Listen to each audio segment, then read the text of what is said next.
Hey folks, welcome back to the channel. Happy Catty Crypto here. So today's been quite an important day, and that's because it's been the day for the Terra Rebels steering group meeting for this month. Now, it was a very interesting meeting. As I've discussed with you guys before, I'm not allowed to record anything and I'm not allowed to live stream anything from in there because I don't have anybody's permission to use their voices, so to speak, in my videos. Now, a lot of people got funny with this the last time, so obviously I can only relay the information that come out. But one thing that I really do want to take note of at the moment is that we don't actually have any time frames. Now, EK68 said it's all going to be happening shortly. As to how long shortly is, I don't know. I didn't really want to ask and badger them too much with that kind of thing.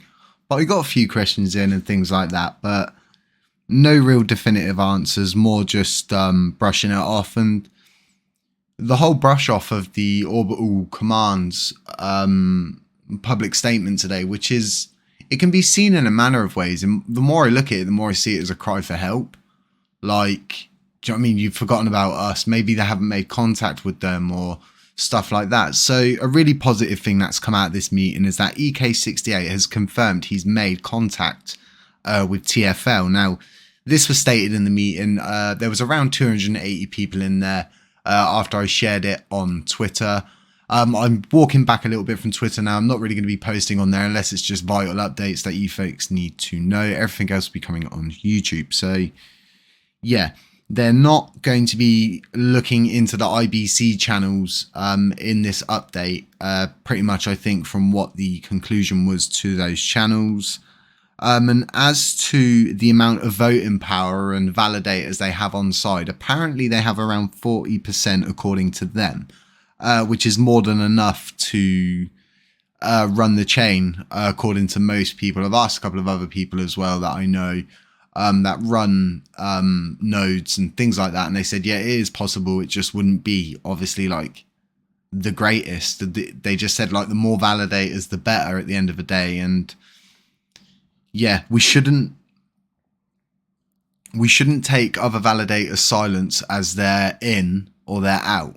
We really need to each one to, like, I don't know, sign some kind of petition to say that these validators are on board. Now, I think it was DJ Trev raised his hand. He asked a few questions, and one of his questions he asked was really, really interesting.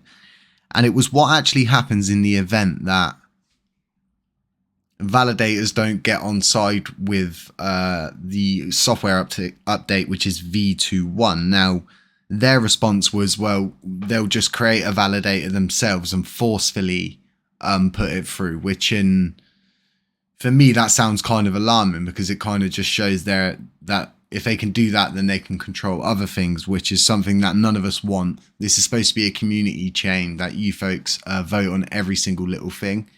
And for them to forcefully do something, if the validators didn't get on board, wouldn't be good, because we probably end up with a chain with no validators. But there's so many questions unanswered, and they don't dedicate enough time to questions to the community that not enough questions got answered. I mean, I had a page of about 30 questions. A page of about 30 questions? 2 pages with about 30 questions on. Only small pages, but lots of questions. And one of them was, will the software update divide the validators? And this is something I find really important, because, like I keep saying, yeah, it's all good us getting 40% vote power and stuff like that. But at the same time, we need to ensure that this chain can run and not start going and then there not be enough to go round or something crazy like that, and it all just come falling down, when we should just work to getting everybody on side prior. Now, there's a bit of a divide in the community already because of the OG Lunatics Discord or whatever's going on there between them and Terra Rebels and all that kind of crazy stuff. But as to 4095, 4080, 3568, staking and delegating will all be bundled in one package, which is V21, and then that will be the repository update that will be handed to all of these validators that they'll need to accept it. Well, they won't need all of them. They'll only need the equivalent of 40% voting power, which is something that I got myself a little bit confused with until now. But yeah, we got over that hurdle, so we can move forward with that. Another one of my concerns is with all of the money actually lost during this capitulation event from the top to the bottom, it just makes it more likely for someone to just only think for themselves in a situation of a huge pump scenario or something. And as to bad actors, they've stated in that meeting that it's definitely users' coins, that at least 95% of those coins in that hot wallet are users' coins. Now, if that is the case and that is true, then it's more than likely that they're going to use those coins for some kind of malicious act or something. But the one thing that's a positive from all of that is, if we know who they was and we know the motive behind what they're doing and why they're doing it, possibly we could work a deal out with these people, you know, as to just they stake their coins over and over and they become like a community beneficiary, so to speak.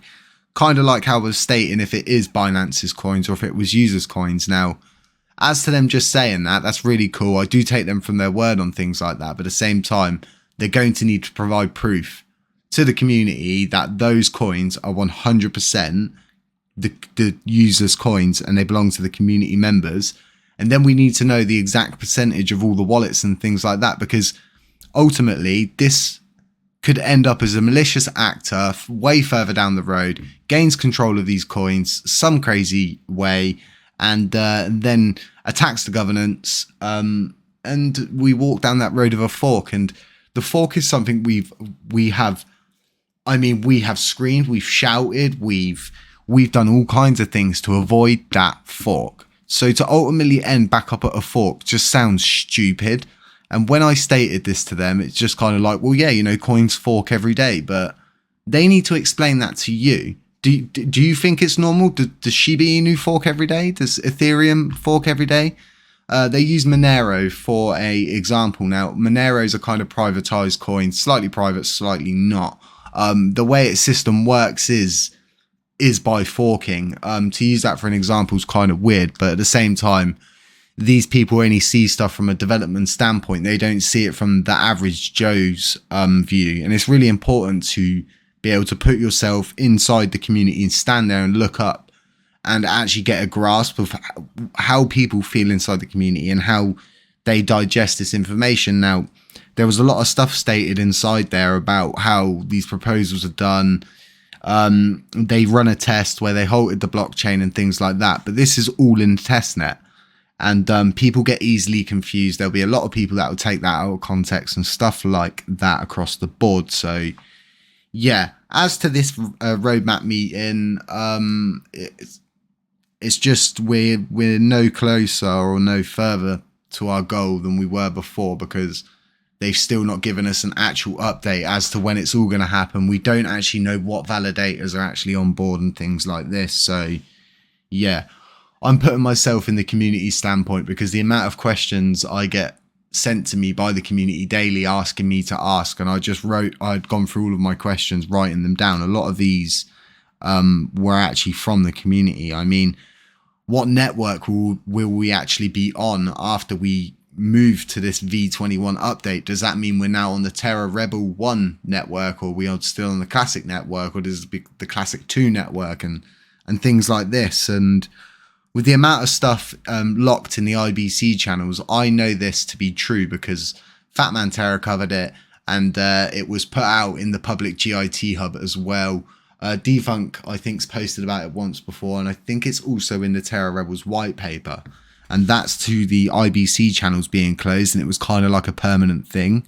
It was irreversible. Now, we'll have to see how that goes, and I hope they've got a plan. I mean, they're doing an absolutely amazing job as it is. Look how far we've come so far, but we mustn't lose ourselves or get too ahead of ourselves and believe that we don't need all of the validators, or we only need, 22%. So many numbers have been thrown at me, I'm starting to forget. But this whole doomsday button forceful validator takeover thing's alarming. I didn't like that, and I have no doubt if any of you were listening to that as well, that was it was kind of alarming to hear from you folks. And the fact that Ed's made contact with TFL, but TFL are not giving them access to the actual classic repository in itself is just like, well, if you're in contact with them, why are you not just asking for them to just hand over the actual repository that they have for classic, allow Terra Rebels to apply the changes, TFL then approve the changes just by making sure there's nothing devious in there. Everybody's a winner, happy days. I don't understand what it is. I think it's a lot of people possibly seeking power and glory. So as to who's going to control this chain after, if they can forcefully create a validator and do a takeover like that in the event that they don't get the validators count that they need to, so in that event they would make up their own validator to gain that extra percentage to make it happen, is proof that they would have a certain level of control over the chain. So let me know what you folks think. Like I said, I always report the truth. Remember that, whether it be good or bad. And I've always covered their work from the start. I've loved it, but we're at a point now where the community's asking questions. We're not getting answers.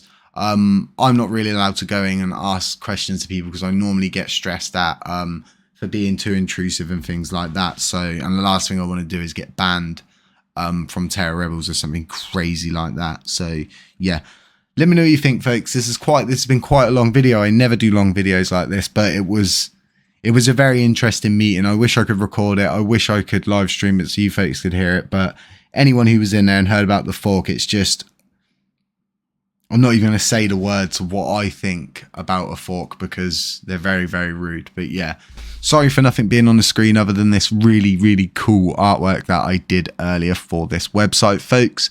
Do check out the luncpenguins.com site. We built it for you, folks. It's got everything on here: top burners, top holders, hot wallet deposits, staking, multi-wallets, KuCoin hot wallet, total supply, community pool, on-chain volume, and then Binance on-chain volume. So yeah, lots of positive takeaways from the Terra Rebels meeting. Remember that, folks. A lot of positive. If they're in contact with TFL, this is huge. Absolutely huge. And this is where it all comes back down to the whole thing of, why are we just not using the classic repository that's already there? Why did TFL make a classic Twitter handle and all those kind of crazy things like that? And yeah, them saying as well about, I was saying about the orbital command thing, and they're saying, well, we don't just listen to things outside of the box pretty much because they would never get anything done. But the whole with them at the end saying what they said, and yeah, I think you know what I'm getting at. But stay safe out there, folks. No financial advice. Beware of scammers, and I'll catch you lot in the next one.